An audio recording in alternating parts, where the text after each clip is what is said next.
আসসালামু আলাইকুম। আপনারা এখানে থাকেন, আমরা এখানে থেকে কথা বলতেছি। পদ্মার আড়ালে কথা বলেন। আমাদের দেশটা 54 বছর হলো স্বাধীন হয়েছে। দেখেন, এই দেশে কোনোবারই ইসলাম রাষ্ট্রীয় ক্ষমতায় যেতে পারে নাই। আমরা আওয়ামী লীগ, বিএনপি, জাতীয় পার্টি সকলকেই দেখেছি তারা কিভাবে আমাদের দেশ পরিচালনা করেছে, সব দেখেছি। আরেক দল ক্ষমতায় যাওয়ার আগে কি করতেছে তাও দেখতেছি। পাথর দিয়ে মানুষকে হত্যা করতেছে, এগুলো আপনারা দেখেছেন। একটাবার আপনাদের কাছে আমরা আবেদন রাখতে চাই যে ফেব্রুয়ারি মাসে যে ইলেকশনটা হবে, এই ইলেকশনে আপনারা একটু জামাত ইসলামীকে দাঁড়িপাল্লায় ভোটটা দিবেন। সাইদি সাহেবের প্রতীকটা ছিল এই দাঁড়িপাল্লা। ওনার জীবনের ইচ্ছা ছিল যে একটাবার হলে ইসলামের আইনটা কেমন হয় আমরা দেখে যাব। যাই হোক, আল্লাহ তাকে নিয়ে গেল, কিভাবে তাকে হত্যা করা হয়েছে সব কিছু আপনারা জানেন। ওনার জন্য দোয়া করবেন, আমরা আপনাদের জন্য দোয়া করি। আল্লাহ আপনাদের সুখে রাখুন, শান্তিতে রাখুন। আসসালামু আলাইকুম। বুঝতেই পারছেন, ফেব্রুয়ারি মাসে যে ইলেকশনটা, ইলেকশনে একটা ভোট আপনাদের কাছে চাওয়ার জন্য আসছি। 54 বছর দেশটা স্বাধীন হয়েছে।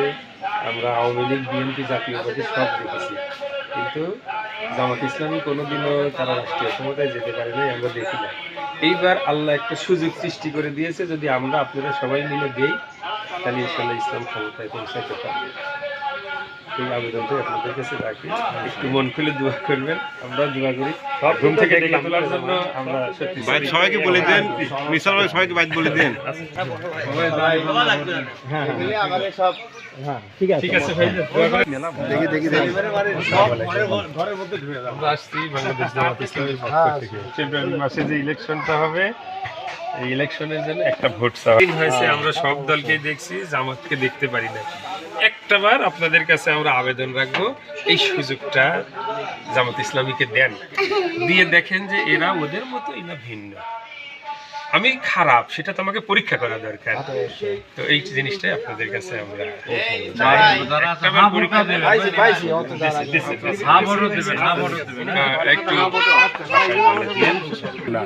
আমরা মানুষকে মানুষের অধিকার ফিরাই দেব। হ্যাঁ, এই কথাটা ভাই যেন আবার আরেকজনকে এইভাবে বলতে পারে। ঠিক আছে,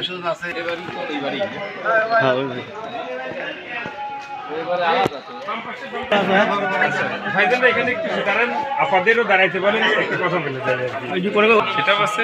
আর আমাদের একটা নৈতিক দায়িত্ব যে আমরা আল্লাহকে এই দুনিয়ায় পাঠাচ্ছি একটা উদ্দেশ্য, সেটা হলো তার জমিনে তার দিন কায়েম করার জন্য।